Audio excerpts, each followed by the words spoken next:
नमस्ते बच्चों, आप सभी ने यह पाठ पढ़ लिया है चिड़ियाघर की सैर।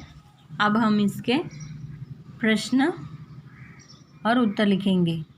देखिए, पहला प्रश्न, रंगीन वर्णों पर अनुस्वार लगाइए, जो कि बिंदु है। तो यहाँ पर जो रंगीन वर्ण जो लिखे हैं, देखिए ये, तो उस पर हमें बिंदु लगाना है। तो पहले हम पढ़ लेंगे अंक, ये पहले से ही कर लिया है। द ग, तो हमें दो के ऊपर अनुस्वार लगाना है। दंग,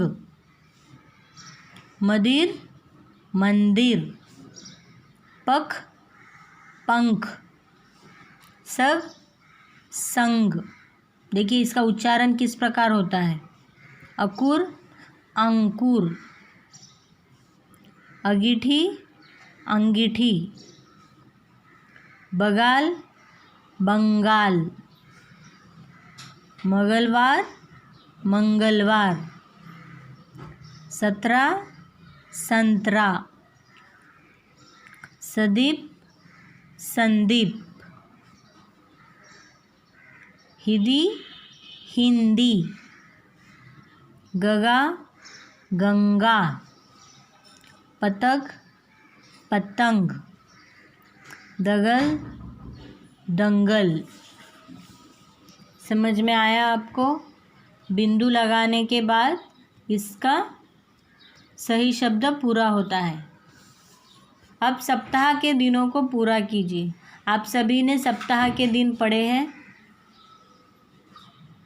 तो अब हम इसे यहाँ पर लिखेंगे। सबसे पहले सोमवार, फिर मंगलवार, हमें यहाँ पर लिखना है मंगलवार,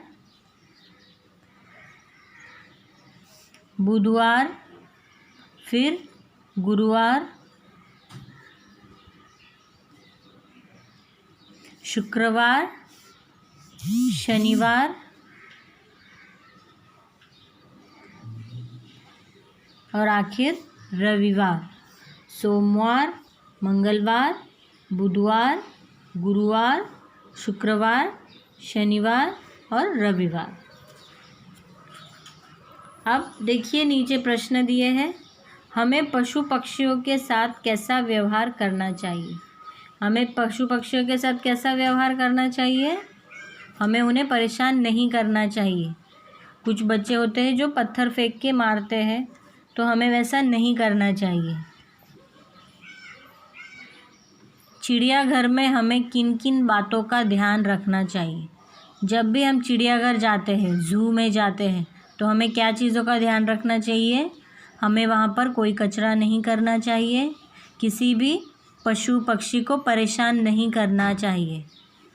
हमें उन्हें, वो जिस वातावरण में है, हमें उन्हें वैसे ही रहने देना चाहिए। हम उन्हें परेशान नहीं करना चाहिए।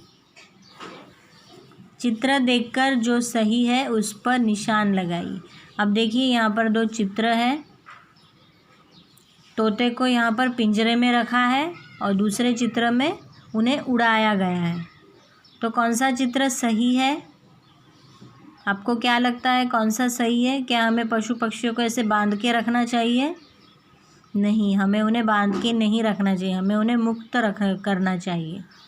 तो ये गलत है और ये सही है।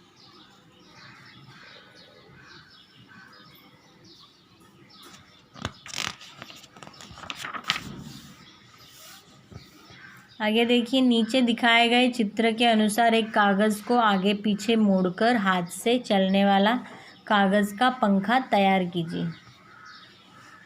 एक स्क्वायर शेप में आप कागज़ ले सकते हैं, उसे इस तरह से मोड़कर यह एक कागज़ का पंखा बन सकता है। देखिए किस प्रकार बनाया गया है। आप भी कोशिश कीजिए। अब हम ये कविता पढ़ेंगे, चंदू की पतंग। चंदू लाया एक पतंग, उड़ती जाती हवा के संग। हरे पीले लाल है रंग, उड़ती सदा डोर के संग। जब भी चंदू पेंच लड़ाता, पतंग नंदू की काट गिराता। लोग देखकर रह जाते दंग, ऐसी अजब चंदू की पतंग।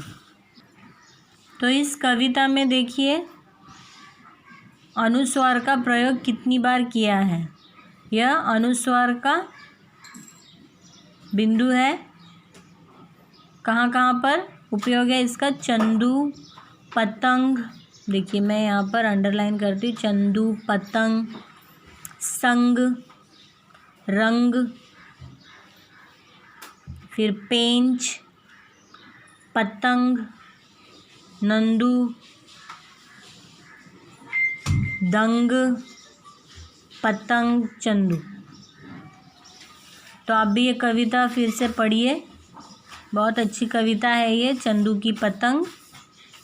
और यह पंखा भी बनाइए पेपर से।